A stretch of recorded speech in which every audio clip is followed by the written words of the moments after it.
to the beautiful island of Bohol, mga kawander! Oh, akala nyo na post ko na lahat ng mga activities natin dito sa Bohol? Hindi pa lahat. In this video, I'm going to show you the entire highlights of our adventure trip in Bohol.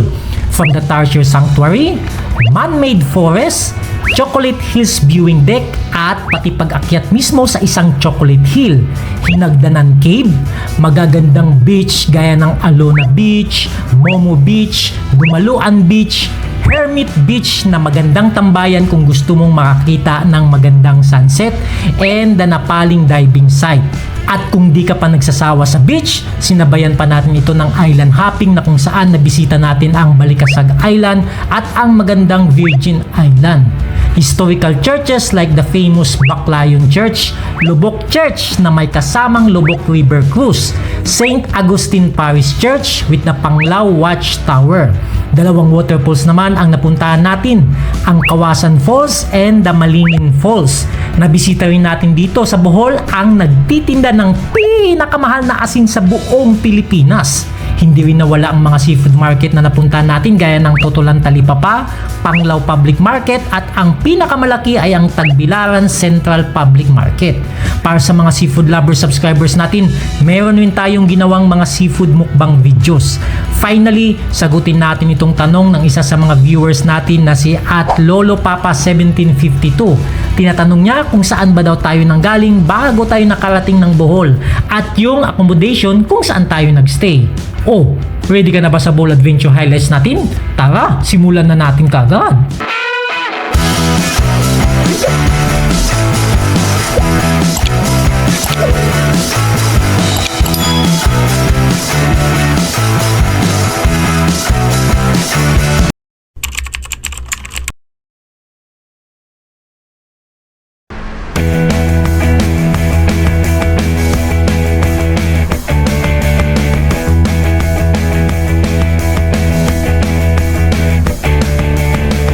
Nga ba tayo nakarating ng Bohol? Our story starts here at the Queen City of the South, Cebu City. Yes! After ng Bantayan Island adventure natin, next destination natin ay ang Bohol. On the way tayo ngayon sa Pier 1 para makabili ng ferry ticket. Guys, nandito na tayo ngayon sa Pier 1. Ang kagandahan dito, pag nagbuka dito sa light ferry, nandito yung pasahero, nandito na rin yung bayad ng motor. Nasa isang lugar na lang lahat. So ayan, binayaran na natin yung motor natin, guys. Ang total na binayaran natin sa motor is 1,502 plus 520 pesos sa pasahe. May babayaran pa tayong CPA, Warpage fee, 45 pesos.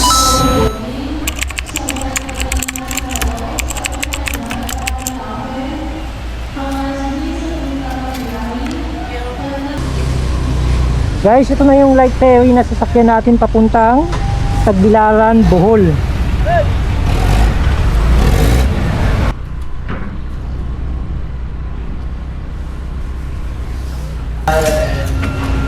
Guys, alauna pa naman yung biyahe natin.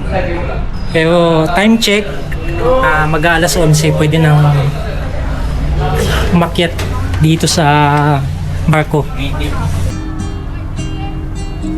Guys, share ko lang itong experience ko sa inyo. Sa ilang beses ko ng pagsakay sa barko, wala pa akong nasakyan na barko na on time kung umaalis. Take note guys, it's always delayed. But anyways, di naman tayo nagmamadali. Ang biyahe natin ngayong papuntang Tagbilaran, Bohol is more or less 5 hours.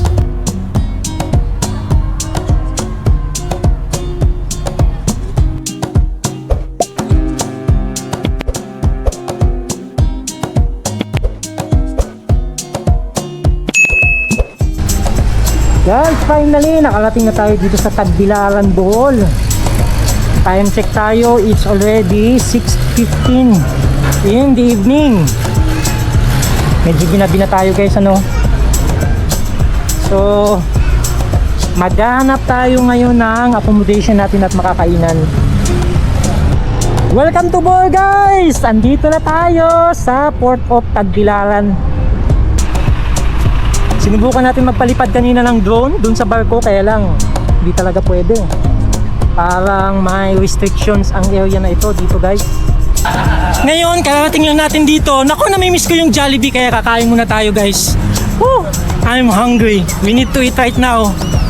And ang in-order natin ay isang spicy leg chicken. At meron tayong spaghetti, rice, tapos 1 cheeseburger steak at saka iced tea. Yun lang.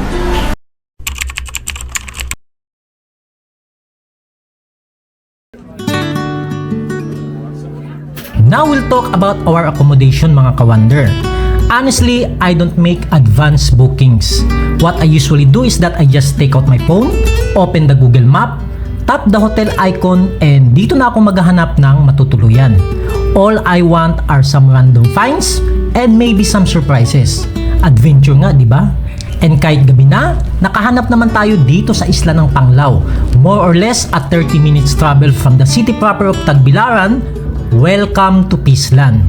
Pislan is a very unique hostel. Sobra akong namanga sa hostel na to mga ka-wonder, kaya later gagawan ko to ng separate walking tour video para makita nyo ang buong lugar. But for the meantime, I would like you to meet one of the hostel staff, Jamie Eunice Sambile, for a little introduction to this place. Welcome to Piston Hostel in Panglao, Bohol. If you're looking for a budget-friendly and a friendly place to stay, this hostel is a great choice. We offer the shared dormitory room with bunk beds that can accommodate up to 14 guests, perfect for backpackers and solo travelers who want to meet new people. We also have 2 private rooms available for guests who prefer their own room during their stay. To make your stay feel like home, we have an open kitchen where guests can cook and prepare their own meals. From time to time, you'll find a live music, good conversation, and a welcoming community that brings travelers and locals together. Come stay with us and experience the unique vibes of Peaceland.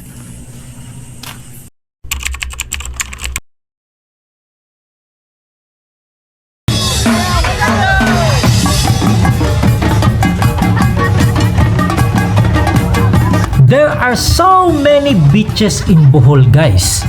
For the whole duration of our stay in Bohol, the beaches I went to are all concentrated on the beautiful island of Panglao.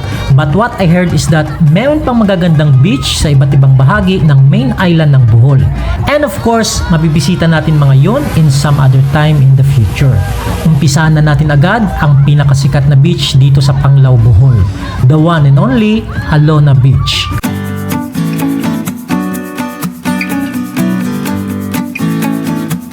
Alona Beach has the same setup as Boracay. Beach sa harap at mga iba't ibang establishments like bars, restaurants, coffee shops, massage shops, diving shops at marami pang iba. Kaya kung trip mo yung ingay ng nightlife, this is the place to be here in Bohol. Para makita nyo ang buong lugar ng Alona Beach, ginawan ko ito ng sunset walking tour video at night walking tour video. I'll just leave the link in the description box and in the comment section below.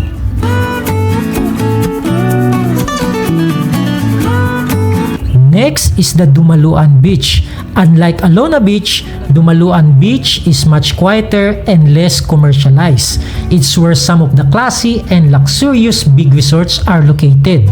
Kung gusto mo ng beach vibe na relax at walang ingay, ito ang dapat mong puntahan. 2 kilometers of powder white sand beach and crystal clear turquoise waters.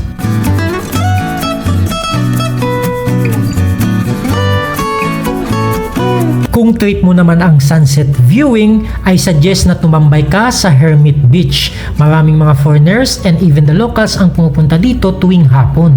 Mula sa entrance ay medyo mahaba-haba nga lang ng konti ang lalakarin mo.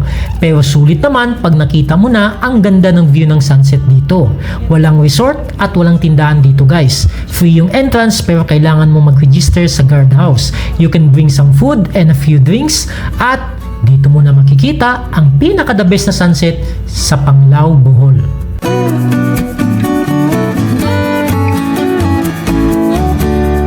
And lastly, there's Momo Beach. Ito yung pangmasa na beach. Pwede kang mag-rent ng cottage at mag-videoke dito. Mula sa Pislan Hostel, it's just a 5 minutes motorcycle ride or 15 minutes naman kung lalakarin mo. Momo Beach is also good for snorkeling. It's also a family-friendly beach.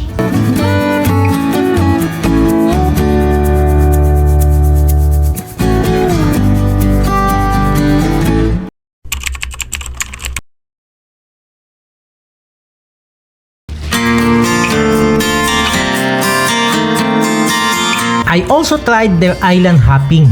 For 1,000 pesos makapag-dolphin watching ka na. Mapupuntahan mo ang Balikasag Island at makapag-snorkeling. Kung swertihin, you'll have the chance to encounter a sea turtle. Kung hindi naman, well, makikita mo pa rin ang magagandang corals at mga isda. Ang pinaka-bonus talaga is mapuntahan ang magandang isla na kung tawagin nila ay Virgin Island. Napakaganda ng islang ito mga ka-wonder. Pati na ang mahabang sandbar nito na masarap paliguan. Meron akong ginawang full video sa island hopping. Iwan ko na lang din ang link dyan sa baba.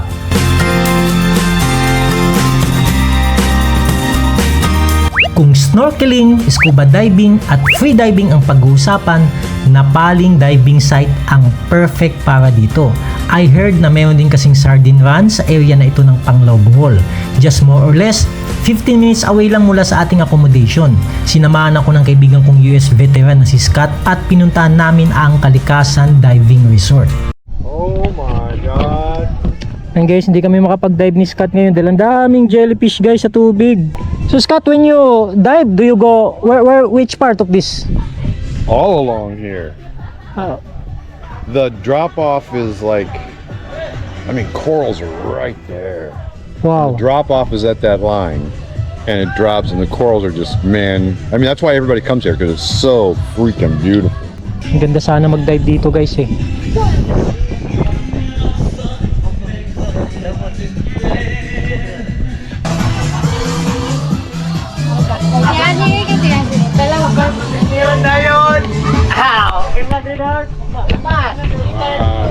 Oh, down. Ayan guys, oh. Tingnan nyo tong jellyfish na to. Yan. Jellyfish.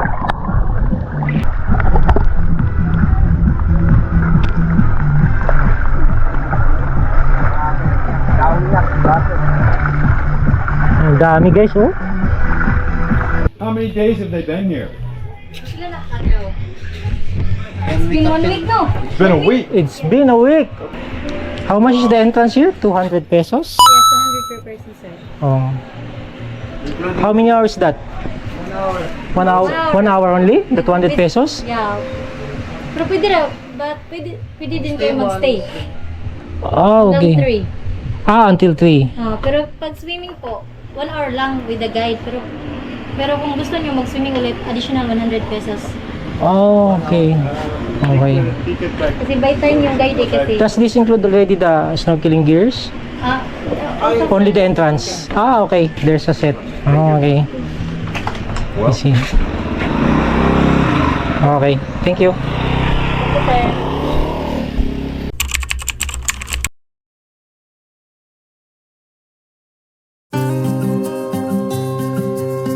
333 years of Spanish colonization.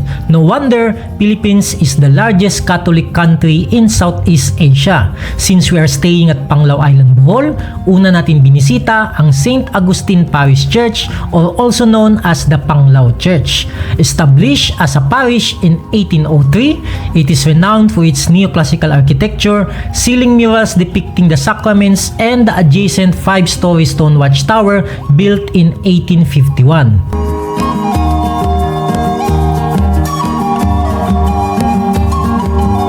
Next na binisita natin ay ang San Pedro Apostol Parish Church, commonly known as the Lubok Church. The parish was established in 1602 and the present Coral Stone Church was completed in 1734.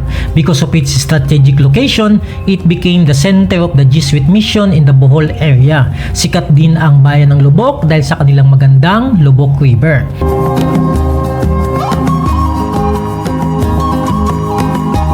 And last but not the least, the Iglesia Parroquial de la Purísima Concepción de la Virgen Maria, or also known as the Baclayon Church. Baclayon was founded by the Jesuit priests Juan de Torres and Gabriel Sanchez in 1596 and became the oldest Christian settlement in Bohol. It was elevated as a parish in 1717 and the present Coral Stone Church was completed in 1727. The church complex is strategically located facing the sea. And guys, napakalinis ng dagat nila dito.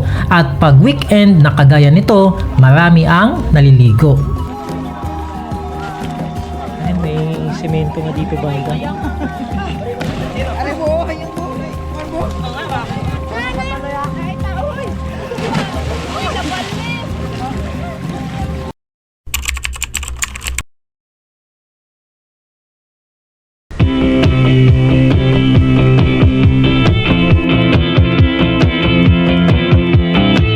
Dalawang waterfalls ang pinuntahan natin dito sa Bohol guys. Unahin natin itong Kawasan Falls.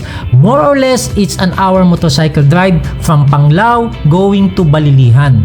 What I like about this waterfalls is that yung accessibility niya. 5 minutes walk from the highway ay mapuntahan mo agad ang location nito. May pathway na rin siya kaya bata man o matanda ay hindi mahihirapan sa paglakad dito. Walang entrance dito mga ka-wonder. Ang babayaran mo lang is yung parking fee pag may dala kang sasakyan. Kaya minsan tama ang kasabihan na hindi mo kailangan gumastos ng malaki para makita ang Instagrammable na ganda ng waterfalls na ito. For more details about this place, gumawa ako ng full video dito sa Kawasan Falls. Of our mind, 'cause today's a beautiful day. Why would anyone take that away? Can we stay? Next is the Malingin Falls. More or less a 15 to 20 minutes drive from the Kawasan Falls ay marating mo na ang maliit na waterfalls na ito. Mas malawak ang paliguan nito compared sa Kawasan Falls. Madalas itong puntahan ng mga locals kaysa sa mga turista. Ang kagandahan pa dito mga ka-wonder is that walang entrance fee at wala ka ring parking fee na babayaran. Pwede kang mag-rent ng cottage o magdala ng sarili mong pagkain. Perfect sa barkada at pang-pamilya na weekend getaway. Don't forget what's beneath the concrete. There's a wonderful world beneath the concrete. We can dance.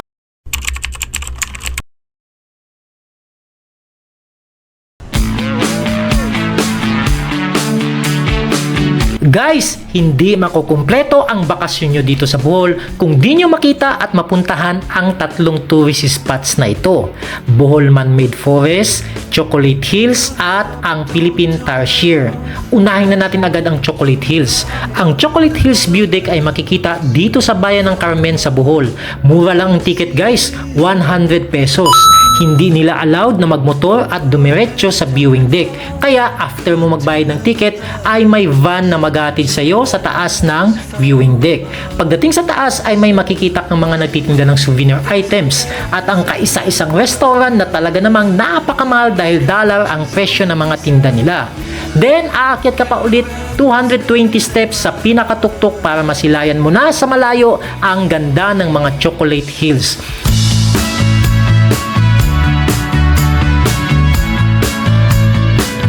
But what if kung sasabihin ko sa iyo na pwede mo talagang ma-experience na akyatin ang isang Chocolate Hill dito din sa bayan ng Carmen ng libre at walang entrance? Yes guys, real experience in climbing a Chocolate Hill.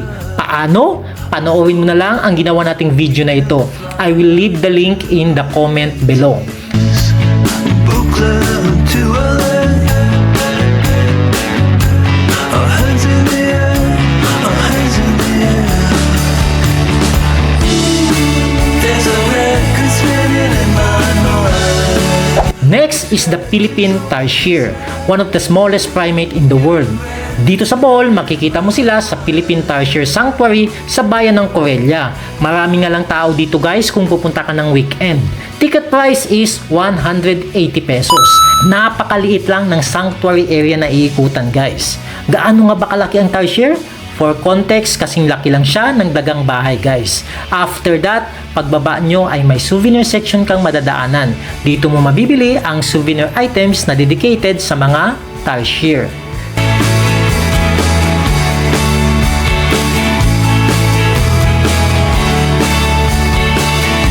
Sa di kalayuan mula sa Philippine Tarsier Sanctuary ay madadaanan mo ang Bohol Man-Made Forest. Isa itong stretch ng highway na napapaligiran ng makakapal na mga puno.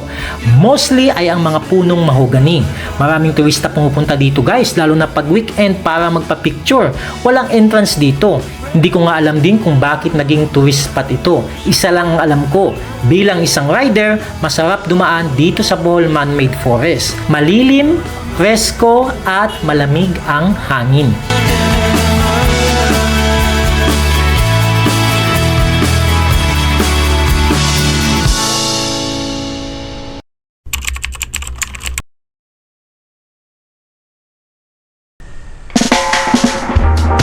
Guys, good afternoon! We're on our way to Hinagdanan Cave.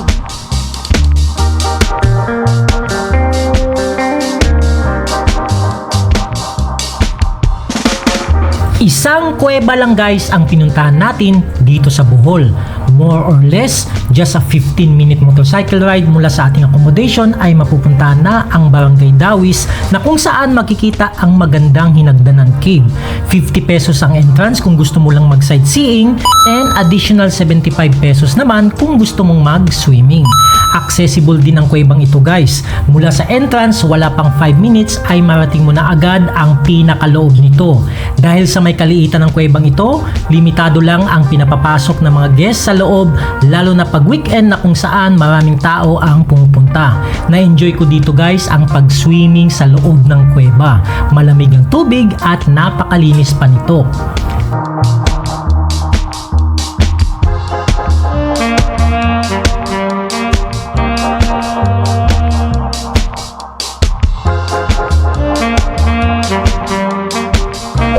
Next is the Lubok River Cruise. Sikat din ang tour na ito na makikita dito sa bayan ng Lubok sa Bohol mga ka-wonder. Very unique ang concept tour na ito for 4 reasons. 1. Riverside seeing na kung saan makikita mo ang ganda ng Lubok River. 2. May unli buffet ng kasama. So chibugan to the max talaga. 3. May live concert. And 4. May cultural presentation na kasama. That is all for 1,200 pesos. Kung interesado ka na malaman ang buong detalye, may ginawa akong video para dito. Iwan ko na lang ang link dyan sa baba.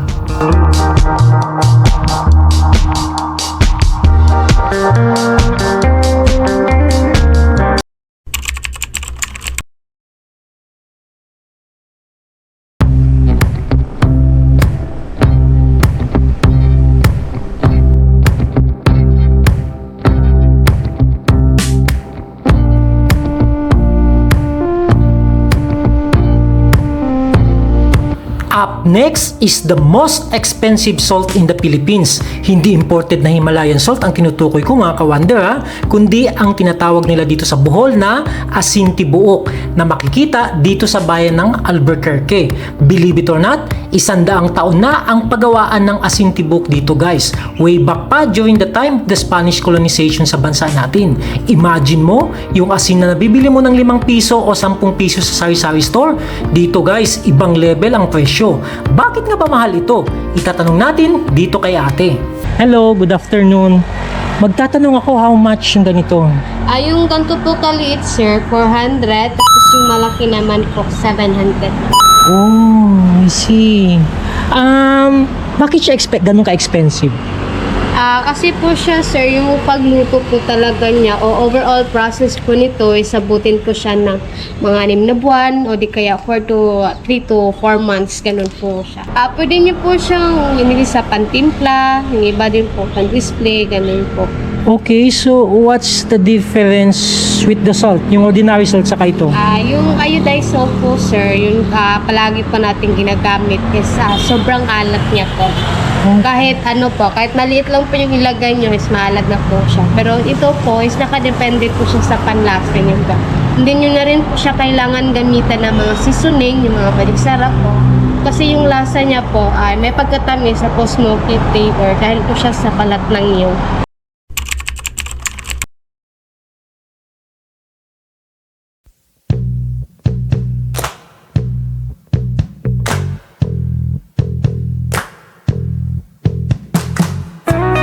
Pagdating sa seafood guys, 3 palengke ang binisita natin dito sa Bohol. Unahin natin ang Mercado de Panglao o ang Panglao Public Market.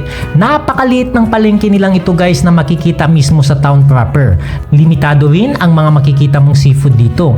Pero mas mura pa din ang mga seafood nito kaysa kakain ka sa mga seafood restaurant lalong-lalo na sa Alona Beach.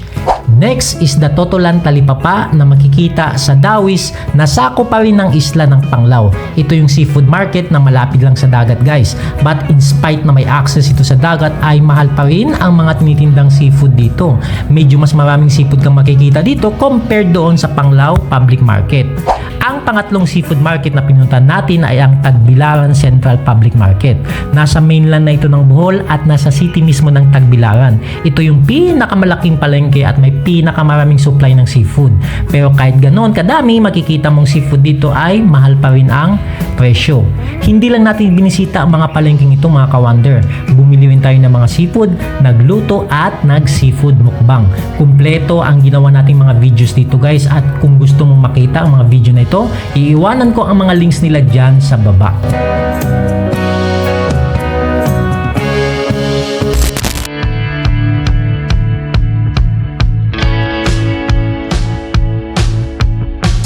Kung umabot ka sa dulo ng video natin ito, thank you so much. Kung mahilig ka sa mga travel videos o isa kang rider na may balak mag-ikot-ikot sa buong Pilipinas gamit ang motor o sadyang mahilig ka sa food and travel adventures, mag-subscribe na sa channel natin para updated ka sa mga bagong videos natin. Hanggang dito na lang muna tayo ulit mga ka-wonder. See you on our next adventure!